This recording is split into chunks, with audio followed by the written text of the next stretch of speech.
Party এৰি এজিবিত join কৰিলে। যেহেতু আপনি জলা সমষ্টিৰ প্রেসিডেন্ট আছিলে আম আদমি পার্টির, তো আজি আপনার এজিবি পার্টিতে যোগদান দিলে কি কব এই আন্দোলন? চাও বর্তমান যেটা উন্নয়নমুখী সরকার, এই ক্ষেত্ৰত হয়তো মই বহুত চিন্তা চৰ্চা কৰিলোঁ যে উন্নয়নৰ হাৰত বিশেষকৈ আমাৰ অসমৰ বেছিভাগ অঞ্চলত আমাৰ কৃষক ৰাইজ আছে।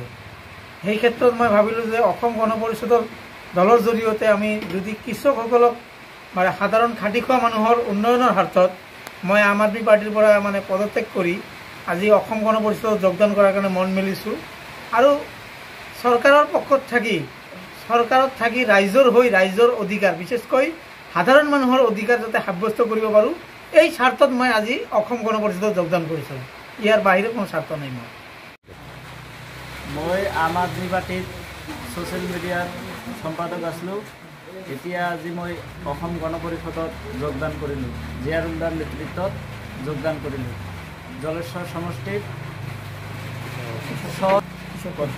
যোগদান কৰিলোঁ। মানে যিটো উন্নয়নকামী চৰকাৰত, এই চৰকাৰৰ লগত থাকি মই যাতে ৰাইজৰ সহায় সহযোগিতা আৰু বহুতো উন্নতিৰ কাম কৰিব পাৰোঁ, সেইকাৰণে মই অসম গণ পৰিষদত যোগ দিলোঁ।